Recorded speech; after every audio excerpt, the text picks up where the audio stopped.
প্রকৃতির এক সৌন্দর্যের মাঝে দাঁড়িয়ে আমি। বন্ধুরা আপনারা কেমন আছেন? আশা করছি সবাই অনেক, অনেক ভালো আছেন। সবার ভালো এবং সুস্থতা আমার একমাত্রই কাম্য। আমি এখন দাঁড়িয়ে আছি বাংলাদেশের একটি প্রত্যন্ত গ্রামে। আর বাংলাদেশের সৌন্দর্য গ্রামের সৌন্দর্য অনেক সুন্দর। এটা আপনারা অবশ্যই জানেন। কারণ সারা পৃথিবীতে সৌন্দর্যের জন্য আমাদের প্রিয় জন্মভূমি বাংলাদেশ অনেক, অনেক এগিয়ে। আমাদের দেশের জলবায়ু, পরিবেশ, পরিস্থিতি সব অনেক, অনেক সুন্দর। যেটা পৃথিবীর অন্যান্য দেশের তুলনায় অনেক বেশি। আমি ভালোবাসি আমার মাতৃভূমি বাংলাদেশকে। আমি ভালোবাসি আমাদের দেশের প্রকৃতিকে।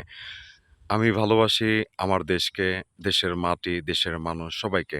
তাই তো আমি প্রেজেন্ট করতে চাই আমার এই মাতৃভূমিকে সারা পৃথিবীর মাঝে।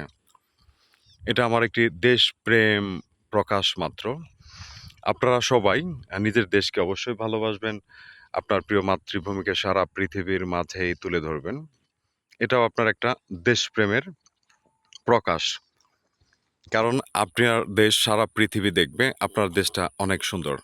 তো সবাই আপনার দেশকে অনেক ভালোবাসবে, আপনার দেশ সম্বন্ধে জানতে চেষ্টা করবে। আপনারা না প্রকাশ করলে কিভাবে জানবে? বর্তমান তো অনলাইনের যুগ। তো করুন না আপনার মাতৃভূমিকে অ্যা অ্যা প্রেজেন্ট সারা পৃথিবীর মাঝে। তাতে তো আরো ভালো হবে। কারণ আপনার মাতৃভূমি সবকিছু প্রেজেন্ট করা এটা আপনার নৈতিক দায়িত্ব। নৈতিক দায়িত্ব থেকে আপনার দেশকে প্রেজেন্ট করুন সারা পৃথিবীর মাঝে।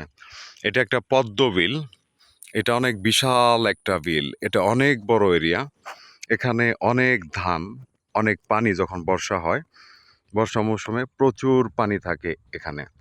বর্ষা মৌসুম শেষ হওয়ার সাথে, সাথে পানি অলরেডি কমতে শুরু করে। এখন অনেক অংশে পানিটা কমে গেছে। এখন তারপরেও যে বিলে পানি দেখা যাচ্ছে আর থাকবে পানিটা। হুম। আর অল্প অল্প কিছুদিনের মধ্যে মনে হয় পানি শেষ হয়ে যাবে। তবে এই আমাদের এই গ্রামের সৌন্দর্য কিন্তু অনেক, অনেক সৌন্দর্য। অবশ্যই আপনার মোবাইলের স্ক্রিনে সম্পূর্ণ দেখানো সম্ভব হচ্ছে না। খালি চোখে দেখলে অবশ্যই আপনারা বুঝতে পারতেন। তো সবার সুস্থতা এবং সুন্দর জীবন কামনা করে আজকের মতো বিদায় নিচ্ছি। আবারও হাজির হব বাংলাদেশের একটি আবারও কোনো সৌন্দর্যের ভিডিও নিয়ে। সে পর্যন্ত সবাই ভালো থাকুন, সুস্থ থাকুন। আর অবশ্যই আমার ইউটিউব চ্যানেল এবং ফেসবুক পেজটি সাবস্ক্রাইব করে, ফলো, শেয়ার করে পাশে থাকবেন। ভালো থাকবেন সবাই। আবারও দেখা হবে।